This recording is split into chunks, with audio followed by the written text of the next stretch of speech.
There was something strange about class 11th A.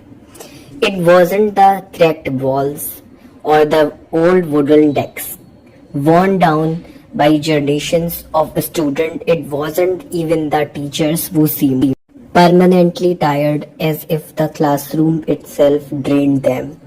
It was the last bench. No one sat there. Not because of a rule, not because of punishment, just because every student who had ever been in that classroom knew one thing: you don't sit on the last bench. But no one could clearly explain why. The new student Vivek joined the school. He didn't know any of this. He walked into the classroom on his first day, scanning the room filled with unfamiliar faces. Conversations slowed. A few students glanced it at him, then quickly looked away. The teacher pointed casually, "Take a seat anywhere." Everyone was occupied except one, the last bench. Vivek shrugged. It was just a seat. He walked toward it, ignoring the subtle tension of the room. A few students exchanged looked. Someone almost spoke but stopped. Vivek pulled the chair and sat down. For a brief moment, the entire classroom was quiet. Then everything returned to normal, or at least it looked normal. At first, nothing obvious happened. Classes went on. Teacher taught, students took notes, but Vivek began to notice small things, strange things, like when he raised his hand to answer a question, the teacher never called on him. At first he thought it was coincidence, then it kept happening. Even when he spoke out loud, sometimes the teacher would continue as if no one had said anything, as if he didn't spoke at all.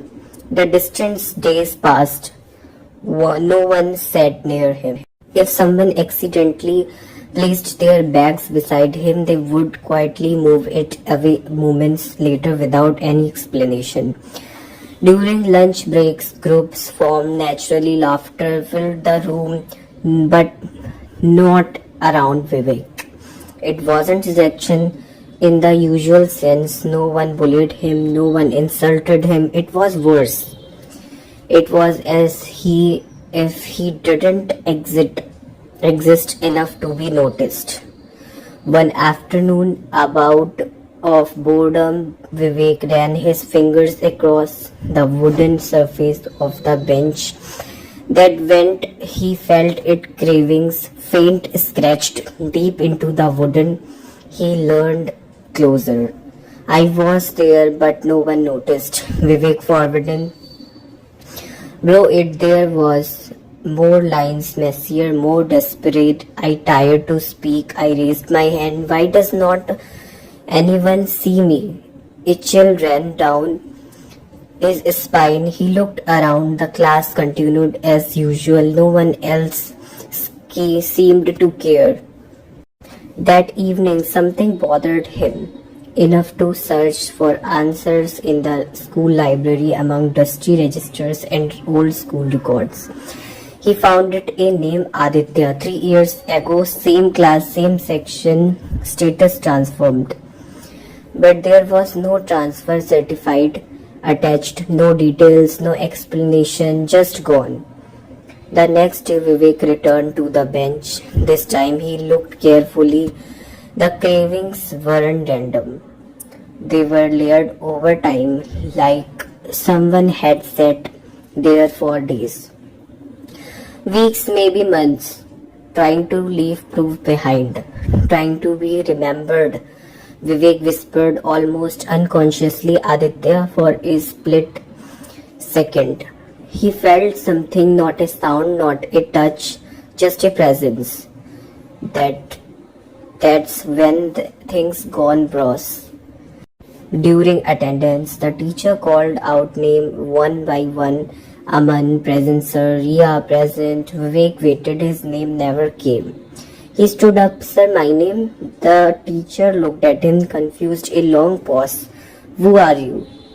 A quietly ripple passed through the class. Some students turned around, not in recognition but in curiosity, like they were seeing him properly for the first time or maybe trying to. Vivek throat went dry. This is my class, he said. No one responded. Not even a whisper, just silence, heavy, uncomfortable, final. Slowly, almost mechanically, Vivek turned around. The classroom felt distant now, faded like he didn't belong to it anymore. He walked toward the last bench. Each except each step felt heavier than the last. He sat down. The wood felt cold, familiar, as it as if it had been waiting. The final detail later that evening, when the classroom was empty, a faint ray of sunset light fell on the last bench. Two names were visible now, carved deep into the wood: Aditya and just below Vivek. Who are you? The teacher's question didn't feel like confusion. It felt like a statement. Vivek stood up there, froze, his mouth opened with no words come out. For a moment, he wasn't even sure what he was supposed to say. His own name suddenly felt distant. I am Vivek, he finally said. The teacher forwarded slightly, then shook his head and continued the attendance as if nothing had happened, as if Vivek had never spoke.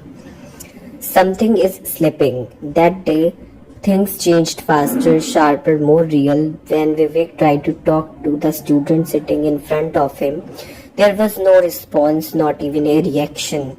He leaned forward and tapped his shoulder. His hand passed thoroughly, slightly, not completely, but enough to make his heart stop. He pulled it back instantly.